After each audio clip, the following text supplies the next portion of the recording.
അപ്പോൾ നമ്മുടെ ചാനലിലോട്ട് സ്വാഗതം. പ്രകൃതിയുടെ താളം. ഇന്ന് ചീര കൃഷിയുടെ വിളവെടുപ്പാണ്. ഇന്ന് വിളവെടുക്കാൻ പോണത് വൈഫാണ്. അപ്പോൾ ഇന്ന് ഞാൻ ക്യാമറാമാനായിട്ട് തുടരാൻ വിചാരിച്ചു. അപ്പോൾ നമ്മുടെ കൃഷി സ്ഥലത്തിലോട്ടുള്ള യാത്രയിലാണ്.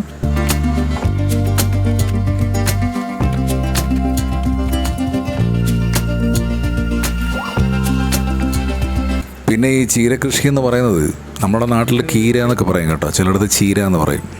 ഈ വീട്ടമ്മമാർക്ക് ഒരു നേരം പൊക്ക് പോലെ ചെയ്യാൻ പറ്റുന്ന ഒരു കാര്യമാണ്. കാരണം ഈ പച്ചക്കറികളൊക്കെ ചിലപ്പോൾ കുറവ് വരുന്ന സാഹചര്യങ്ങളിൽ, നമ്മൾ കടകളിൽ പോയി വാങ്ങിക്കാൻ പറ്റാത്ത സാഹചര്യങ്ങളിൽ ഇത് നമുക്ക് ചീര എടുത്ത് ഒരു തോരനോ കാര്യങ്ങളൊക്കെ വയ്ക്കാം. പച്ചച്ചീരയും ചുവപ്പ് ചീരയും കൂടെ മിക്സ് ചെയ്ത് ഇടകലർത്തിയാണ് നടുകയാണെങ്കിൽ കീടാക്രമണങ്ങൾ കുറവായിരിക്കും എന്നുള്ളതാണ് എൻ്റെ ഒരു കാർഷിക പഠനം. നല്ല വെയിലുള്ള സ്ഥലത്താണെങ്കിൽ അടിപൊളിയാണ്. പിന്നെ ഇടയ്ക്കിടയ്ക്ക് ഒന്ന് ജസ്റ്റ് നോക്കണമെങ്കിൽ ചുരുട്ടിപ്പുഴു കാര്യങ്ങളൊക്കെ അത്രയേ ഉള്ളൂ.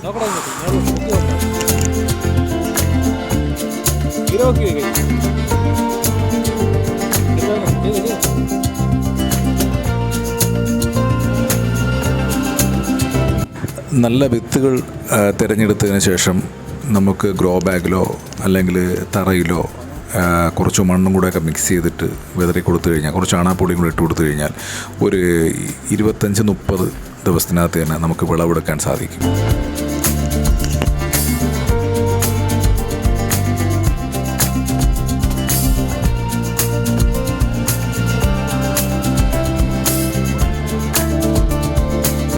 ഇവിടെ പിന്നെ ഞാൻ ഒരു തരത്തിലുള്ള രാസകീടനാശിനികളും ഇതിൽ തളിക്കാറില്ല. ജൈവ കീടനാശിനികൾ പോലും തളിക്കാറില്ല. കാരണം നമുക്ക് ഡെയിലി കിട്ടുന്ന സമയത്ത് ജസ്റ്റ് ഒന്ന് നോക്കുക, ഇലകളൊക്കെ ഒന്ന് നോക്കുക എന്നുള്ളത് മാത്രമേ ഉള്ളൂ. നല്ല വെയിലുള്ള സ്ഥലമാണെങ്കിൽ കീടാക്രമണം കുറവുമായിരിക്കും.